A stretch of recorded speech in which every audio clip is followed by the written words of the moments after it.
കേരളത്തിലെ ഓരോ വിശ്വാസിയും അതുപോലെ തന്നെ പൊതുസമൂഹത്തെയും ഒരുപോലെ അമ്പരപ്പിക്കുകയും പ്രകോപിപ്പിക്കുകയും ചെയ്യുന്ന ചില ഞെട്ടിക്കുന്ന അഴിമതി വിവരങ്ങളാണ് ഇപ്പോൾ പുറത്തു വന്നുകൊണ്ടിരിക്കുന്നത്. ഭക്തിയുടെയും വിശ്വാസത്തിന്റെയും അതീവ പാവനമായ അല്ലെങ്കിൽ പാവനതയുടെ മറവിൽ നിന്നുകൊണ്ട് സാധാരണക്കാരായ ജനങ്ങളെ പച്ചയ്ക്ക് കബളിപ്പിക്കാനും എങ്ങനെയൊക്കെ പൊതുമുതൽ യാതൊരു വിധത്തിലുള്ള ഉളുപ്പുമില്ലാതെ കൊള്ളയടിക്കാമെന്നതിന്റെയും ഏറ്റവും ഭീകരമായ ഉദാഹരണമായി മാറുകയാണ് കഴിഞ്ഞ ഗ്ലോബൽ അയ്യപ്പ സംഗമം എന്നത്. ഭഗവാൻ അയ്യപ്പന്റെ ഒരു വെറും മറയായി മാത്രം മുമ്പിൽ നിർത്തിക്കൊണ്ട് ഈ സർക്കാരും അതിന്റെ സംവിധാനങ്ങൾ ചേർന്ന് നടത്തിയ അതീവ ആസൂത്രിതമായ ഒരു തീവെട്ടിക്കൊള്ളയാണിതെന്ന് ഇന്ന് പുറത്തു വരുന്ന ഓരോ കണക്കുകളും ഉറക്കെ വിളിച്ചു പറയുന്നതാണ് നമുക്ക് കാണാൻ കഴിയുന്നത്. ശബരിമലയിലെ സ്വർണ്ണ മോഷ്ടാക്കളും ശ്രീകോവിലെ ആടയാഭരണങ്ങൾ കടത്തിയവരും സമാധാനമായി വാഴുന്ന ഒരു ഭരണകൂടത്തിന് കീഴിൽ ഇത്തരം ഒരു അഴിമതി കഥ പുറത്തു വന്നില്ലെങ്കിലേ അത്ഭുതമുള്ളൂ എന്ന് വേണം ഇവിടെ കരുതാൻ. യഥാർത്ഥത്തിൽ ശബരിമലയിലെ സ്വർണ്ണക്കൊള്ള അല്ലെങ്കിൽ സ്വർണ്ണമോഷണ വാർത്തകൾ ഇപ്പോൾ ലൈംലൈറ്റിൽ നിൽക്കുന്നത് കൊണ്ട് മാത്രമാണ് ഈ അയ്യപ്പ സംഗമത്തിലെ കൊള്ളകളും ഇപ്പോൾ ജനമധ്യത്തിൽ ചർച്ചയാകുന്നത്. അല്ലെങ്കിൽ ആരും അറിയാതെ ഈ കോടികൾ അവർ പണ്ടേ അണ്ണാക്കിലാക്കുമായിരുന്നു. ഈ അഴിമതിയുടെ ആഴം തന്നെ നമ്മൾ വിചാരിക്കുന്നതിലുമൊക്കെ അപ്പുറമാണ് എന്നുള്ളതാണ് യാഥാർത്ഥ്യവും വാസ്തവവും. ഗ്ലോബൽ അയ്യപ്പ സംഗമത്തിനായി കൃത്യമായി എത്ര തുക ചെലവാക്കിയെന്ന് ചോദിച്ചാൽ മുഖ്യമന്ത്രിക്കോ ദേവസ്വം മന്ത്രിക്കോ ഇന്നും കൃത്യമായ ഒരു മറുപടി നൽകാൻ ഇതുവരെ സാധിച്ചിട്ടുമില്ല. അവർക്ക് മറുപടി പറയാൻ കഴിയില്ല എന്നുള്ളതാണ് നഗ്നമായ സത്യവും. കാരണം ഒരാൾ ഒരു കണക്ക് പറഞ്ഞാൽ അത് മറ്റൊരാൾ പറയുന്ന കണക്കുമായി യാതൊരു ബന്ധവുമില്ലാത്ത രീതിയിലായിരിക്കും മുന്നോട്ട് പോകുന്നത്. അത്രമാത്രം വൈരുദ്ധ്യങ്ങളും തിരിമറികളുമാണ് ഈ ഇടപാടിൽ ആദ്യം മുതൽ അവസാനം വരെയും ഒളിഞ്ഞിരിക്കുന്നത്. ഈ പരിപാടി നടക്കുമ്പോൾ ദേവസ്വം ബോർഡ് പ്രസിഡന്റായിരുന്ന PS പ്രശാന്ത് മാധ്യമങ്ങളോട് അന്നത്തെ കാലത്ത് അവകാശപ്പെട്ടത് കേവലം 3 കോടി രൂപ മാത്രമാണ് ഇതിനായി ചെലവായത് എന്നാണ്. അദ്ദേഹം പറഞ്ഞത് ഒരുപക്ഷെ സത്യമായിരിക്കാം. എന്നാൽ ആ 3 കോടി രൂപയെ എങ്ങനെ 7 കോടി 12 ലക്ഷമാക്കി ഉയർത്താമെന്ന കുടിലമായ കാഞ്ഞ ബുദ്ധിയാണ് ഇവിടെ പ്രയോഗിച്ചിരിക്കുന്നത്. അതിനായി അവർ കരുവാക്കിയത് അവരുടെയൊക്കെ പ്രിയപ്പെട്ട ഊരാളുങ്കൽ സൊസൈറ്റിയെ കൂടിയാണ്. അതായത് CPMന്റെ ഏറ്റവും അടുത്ത് നിൽക്കുന്ന CPMന്റെ ഏറ്റവും പ്രിയപ്പെട്ട ഊരാളുങ്കൽ സൊസൈറ്റിയാണ്. ഊരാളുങ്കൽ സൊസൈറ്റിയുടെ കീഴിലുള്ള AICC എന്ന സ്വകാര്യ കമ്പനിയാണ് യാതൊരുവിധ ടെൻഡർ നടപടികളും പാലിക്കാതെയാണ് ഈ പരിപാടിയുടെ മുഴുവൻ നിർമ്മാണ പ്രവർത്തനങ്ങളും കരാർ നൽകിയതെന്നത് തികച്ചും ഭരണഘടനാ വിരുദ്ധമായ കാര്യം കൂടിയാണ്. ഇന്ത്യ ഗവൺമെന്റ് ഔദ്യോഗിക സ്ഥാപനമാണെന്ന് സാധാരണക്കാരെ തെറ്റിദ്ധരിപ്പിക്കുന്ന രീതിയിൽ പേരിട്ടിരിക്കുന്ന ഈ സ്വകാര്യ കമ്പനിക്ക് എങ്ങനെ ഇത്ര വലിയൊരു കരാർ എങ്ങനെ ഒരു മാനദണ്ഡങ്ങളും ഇല്ലാതെ മറികടന്ന് നൽകാൻ കഴിഞ്ഞു എന്നുള്ളതാണ് നിയമപരമായി തന്നെ അന്വേഷിക്കേണ്ട ഗൗരവമായ കാര്യം. ഊരാളുങ്കൽ സൊസൈറ്റി GST ഡിപ്പാർട്ട്മെന്റിന് ഔദ്യോഗികമായി നൽകിയ ഇൻവോയ്സ് പ്രകാരം ഈ പരിപാടിയുടെ ആകെ ചെലവ് 7 കോടി 11 ലക്ഷം രൂപയാണ്. വെറും 3 കോടിക്ക് അന്തസ്സായി തീർക്കാവുന്ന ഒരു പരിപാടിയെ 7 കോടിയിലധികം രൂപയ്ക്ക് മാറ്റാനുള്ള അഴിമതി മാജിക് ആണ് ഇവിടെ നടന്നിരിക്കുന്നത്. അല്ലെങ്കിൽ അത്രത്തോളം വലിയ അഴിമതിയുടെ മാജിക് ആണ് ഇവിടെ നടന്നിരിക്കുന്നത്. ഇതിനെക്കുറിച്ച് ഹൈക്കോടതിയിൽ പരാതികൾ വരുന്നപ്പോൾ 45 ദിവസത്തിനകം ഓഡിറ്റ് റിപ്പോർട്ട് സമർപ്പിക്കാൻ കോടതി കർശനമായി ആവശ്യപ്പെടുകയും ചെയ്തു. എന്നാൽ കാര്യങ്ങൾ ഒതുക്കി തീർക്കാനും കണക്കുകൾ കൃത്രിമമായി നിർമ്മിക്കാനും 5 മാസത്തോളമാണ് അവർ സമയമെടുത്തത്. ഒടുവിൽ പുറത്തു വന്ന ഓഡിറ്റ് റിപ്പോർട്ടിൽ പറയുന്നത് 6 കോടി 32 ലക്ഷം രൂപയാണ് ഇത് മൊത്തത്തിൽ ചെലവായതാണ്. ദേവസ്വം ബോർഡ് തന്നെ നവംബറിൽ നൽകിയ എസ്റ്റിമേറ്റിൽ പറയുന്നത് 4.52 കോടി രൂപയാണ്. അതായത് 4 കോടി 52 ലക്ഷം രൂപയാണെന്നും നിങ്ങളൊന്ന് ആലോചിച്ച് നോക്കൂ ഇവിടെ നടക്കുന്നത് എന്താണ്. മുൻ പ്രസിഡന്റ് പറയുന്നു 3 കോടി രൂപയാണ് എസ്റ്റിമേറ്റ് എന്ന്. ബോർഡ് എസ്റ്റിമേറ്റ് പറയുന്നത് 4.52 കോടിയാണെന്ന്. ഓഡിറ്റ് റിപ്പോർട്ടിൽ പറയുന്നത് 6.32 കോടിയാണെന്ന്. ഊരാളുങ്കലിന് GST ഇൻവോയ്സ്മെന്റിലുള്ളത് 7.11 കോടി രൂപയാണ്.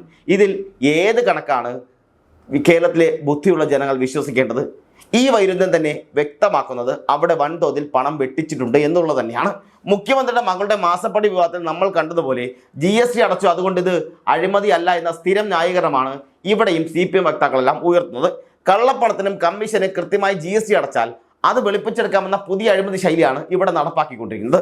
3 കോടിയുടെ മാത്രം GST അടക്കുകയും ബാക്കി 4.11 കോടി രൂപ ക്രെഡിറ്റ് നോട്ട് വഴി മാറ്റിവെക്കുകയും ചെയ്തതിലൂടെ കോടികൾ അടിച്ചു മാറ്റാനുള്ള നീചമായ ഗൂഢാലോചന നടന്നെന്നുള്ള ആരോപണങ്ങൾ ഉണ്ടാകുന്നത്. ഊരാളുങ്കൽ സൊസൈറ്റി ഇതിനു മുമ്പും ഇത്തരത്തിൽ ബില്ലുകൾ പെരുപ്പിച്ച് കാട്ടി പണം തട്ടിയിട്ടുള്ളത് നാം അറിഞ്ഞിട്ടുള്ളതാണ്, കണ്ടിട്ടുള്ളതാണ്. തിരുവനന്തപുരം വെള്ളാറിൽ ഒരു ചെറിയ വർക്കിന് വെറും 9.5 ലക്ഷം രൂപ ചെലവായപ്പോൾ ദേവസ്വം ബോർഡിന് ഊരാളുങ്കൽ നൽകിയ ബില്ലെന്നത് 15.5 ലക്ഷത്തിൻ്റെ കൂടിയായിരുന്നു. ഇത്തരത്തിൽ ഓരോ ഘട്ടത്തിലും സാധാരണക്കാരന്റെ പണം കൊള്ളയടിക്കാനാണ് ഇവർ ശ്രമിച്ചുകൊണ്ടിരിക്കുന്നത്.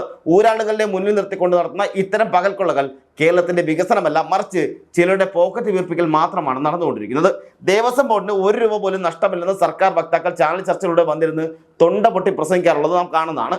5 കോടി അനുവദിച്ചതിൽ 3 കോടി തിരിച്ചു കിട്ടിയെന്നാണ് അവരുടെ പ്രധാന വാദം. എന്നാൽ ഈ 3 കോടി എവിടെ നിന്ന് വന്നുവെന്ന് അന്വേഷിച്ചാണ് തട്ടിപ്പിന്റെ മറ്റൊരു ഭീമായ മുഖം നമുക്ക് തെളിയുന്നത്. അല്ലെങ്കിൽ അത് അന്വേഷിക്കുമ്പോഴാണ് തട്ടിപ്പിന്റെ പുതിയൊരു ലോകം തന്നെ നമുക്ക് മനസ്സിലാവുന്നത്.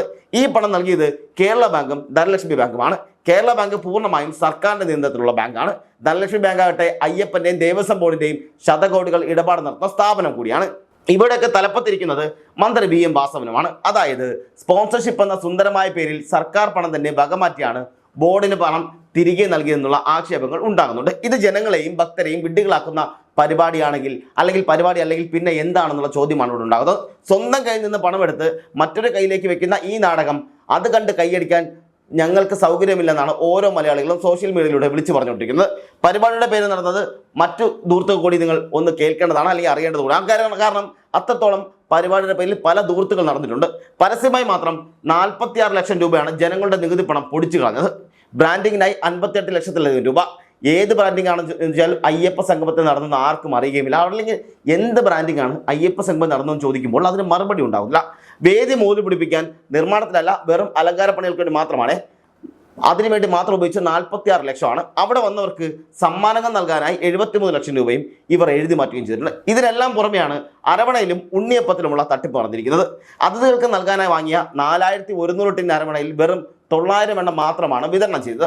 ബാക്കി 3200 ടൺ അരവണ എവിടെ പോയി ചോദിച്ചാൽ മറുപടിയില്ല. ഭഗവാന്റെ പ്രസാദത്തിൽ പോലും കൈയിട്ട് വരുന്ന ഇത്തരക്കാരുടെ ആർത്തി എത്രത്തോളമാണെന്ന് നോക്കൂ. 3000 പേർ പങ്കെടുക്കുമെന്ന് വിളമ്പിയ ചടങ്ങിൽ ആകെ വന്നത് നാമമാത്രമായ ആളുകൾ മാത്രമാണ്.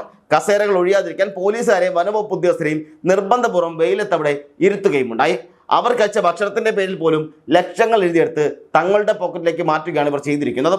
ഭക്ഷണം കഴിക്കാത്തവരുടെ പേരിൽ അതിൽ പോലും ബില്ലുകൾ ഉണ്ടാക്കി പണം തട്ടുന്ന ഈ രീതി സാംസ്കാരിക കേരളത്തിന് തന്നെ അപമാനം കൂടിയാണ്. ഭക്തിയെയും വിശ്വാസത്തെയും രാഷ്ട്രീയ നേട്ടങ്ങൾക്കും പണമുണ്ടാക്കാനുള്ള ഒരു വലിയ മാർക്കറ്റായി കാണുന്ന ഈ സർക്കാരും പാർട്ടിയും കേരളത്തിന് വലിയൊരു അപമാനമാണെന്നാണ് പലരും പറഞ്ഞു വെക്കുന്നത്. ശബരിമലയെ ഒരു കറവ് പക്ഷേ മാത്രം കാണുന്ന ഇത്തരക്കാർക്ക് കാലം തീർച്ചയായും വലിയ മറുപടി നൽകുകയും ചെയ്യും. ഈ കൊള്ളയുടെ ഓരോ ചെറിയ കണക്കും പുറത്തു കൊണ്ടുവരേണ്ടത് മാധ്യമങ്ങളുടെയും കൂടി അതുപോലെ ബോധമുള്ള ജനങ്ങളുടെയും ബാധ്യത കൂടിയാണ്. എത്രയൊക്കെ PR വർക്കുകൾ നടത്തി നിങ്ങളിതിനെ വെളുപ്പിക്കാൻ നോക്കിയാലും സത്യമൊരിക്കൽ ജനമധ്യത്തിൽ പുറത്തു വരുന്ന കാര്യത്തിൽ യാതൊരു സംശയവും വേണ്ട. വിശ്വാസികളെയും പൊതുസമൂഹത്തെയും വഞ്ചിച്ചുകൊണ്ട് പടുത്തുയർത്തുന്ന ഈ അഴിമതി സാമ്രാജ്യം അതേ കാലം ഇവിടെ നിലനിൽക്കുകയുമില്ല. ഈ അയ്യപ്പ സംഗമ കൊള്ളയുടെ മുഴുവൻ വിവരങ്ങളും പൂർണ്ണമായി പുറത്തു വരുന്നത് വരെ, ഓരോ പൈസയുടെയും കണക്കിവർ ജനങ്ങൾക്ക് മുന്നിൽ ബോധിപ്പിക്കുന്നത് വരെ നമ്മൾ ഈ പോരാട്ടം തുടരുക തന്നെ ചെയ്യുമെന്നാണ് സോഷ്യൽ മീഡിയയിൽ ഒന്നടക്കം പേർ ആവർത്തിച്ച് പറഞ്ഞുകൊണ്ടിരിക്കുന്നത്. അധികാരത്തിൻ്റെ തണലിൽ എന്ത് കൊള്ളയും നടത്താമെന്ന അഹങ്കാരത്തിന് ഈ മലയാള മണ്ണിൽ തിരിച്ചടി ലഭിക്കുമെന്ന കാര്യത്തിൽ യാതൊരു സംശയവുമില്ല. ഈ കൊള്ളയുടെ ഓരോ ഘട്ടത്തിലും നമ്മൾ കാണുന്നത് പാവപ്പെട്ട ഭക്തരുടെ വിശ്വാസത്തെ ചൂഷണം ചെയ്യുന്ന ഒരു രാഷ്ട്രീയ വർഗത്തെ കൂടിയാണ്. നമുക്കറിയാം, ഈ നോർത്ത് ഇന്ത്യയിൽ അടക്കമുള്ളവർ ഒരു വർഷത്തെ അവരുടെ സമ്പാദ്യം മൊത്തം കൊണ്ടുവന്ന് കൊടുക്കുന്നത് അയ്യപ്പന് മുന്നിലാണ്. കാരണം അവർ അത്രത്തോളം വലിയ ഭക്തർ കൂടിയാണ്. അങ്ങനെ അത്രത്തോളം ആളുകൾ കൊണ്ട് കൊടുക്കുന്ന പണമാണ് ഇവർ ഇവിടെ ദൂർത്തടിച്ച് കളയുന്നത് എന്നുള്ള ആക്ഷേപം കൂടി ഉണ്ടാകുന്നുണ്ട്. അവർക്ക് ആലോചിക്കണം, ഇവിടെ വിശ്വാസത്തെ ചൂഷണം ചെയ്യുന്ന ഒരു വലിയ വർഗത്തെ തന്നെയാണ് ഇവിടെ നാം കാണുന്നത്. അവർക്ക് അയ്യപ്പനോടോ ശബരിമലയോടോ യാതൊരുവിധ പ്രതിബദ്ധതയുമില്ല. അവർക്ക് വേണ്ടത് പണം മാത്രമാണ്. ഓരോ ബില്ലിലും ഓരോ ഇൻവോയ്സിലും അവർ തുന്നിച്ചേർത്തത് അവരുടെ അഴിമതിയുടെ കഥകൾ മാത്രമാണ്. ഇതിനെതിരെ ശബ്ദം ഉയർത്താത്ത പക്ഷം നാളെ നമ്മുടെ ഓരോ വിശ്വാസ കേന്ദ്രങ്ങളും ഇത്തരത്തിൽ കൊള്ളയടിക്കപ്പെടുക തന്നെ ചെയ്യും. അതുകൊണ്ട് തന്നെ ഈ വീഡിയോ ഒരു മുന്നറിയിപ്പായിട്ടാണ് നാം കാണേണ്ടത്. നിശബ്ദരായിരിക്കാൻ നമുക്ക് കഴിയില്ല എന്ന് ആവർത്തിച്ച് പറയണം. സത്യം വിളിച്ചു പറയുന്നവരെ അടിച്ചമർത്താൻ നോക്കുന്ന ഭരണകൂടത്തിന് മുന്നിൽ തലയുയർത്തുന്നതിനെ നാം ഇവിടെ പറയുകയും വേണം. അയ്യപ്പന്റെ പേരിൽ നടത്തിയ ഈ പകൽക്കൊള്ളയ്ക്ക് കൂട്ടുനിന്ന ഓരോരുത്തരും ജനങ്ങളോട് മറുപടി പറയേണ്ടി വരുമെന്ന കാര്യത്തിൽ യാതൊരു സംശയവുമില്ല. കണക്കോട്ടെ കള്ളത്തരങ്ങൾ ഓരോന്നായി പൊളിച്ചടുക്കി നാം മുന്നോട്ട് പോവുകയും ചെയ്യും. ഈ മലയാള മണ്ണ് അഴിമതിക്കാരുടെ താവളമാകാൻ അനുവദിക്കില്ല എന്ന് തന്നെയാണ് ഒരു വിഭാഗം ജനങ്ങൾ ആവർത്തിച്ച് പറഞ്ഞത്. പ്രബുദ്ധ മലയാളികൾ എന്ന് പറയുമ്പോൾ അവർ അത്രത്തോളം പ്രബുദ്ധരാണെന്ന് കൂടി ഇവിടെ നാം അറിഞ്ഞിരിക്കണം, മനസ്സിലാക്കണം. പ്രത്യേകിച്ച് സർക്കാരെങ്കിലും അത് ഇടയ്ക്കെങ്കിലും ഒന്ന് മനസ്സിലാക്കുന്നത് നല്ലതാണ്.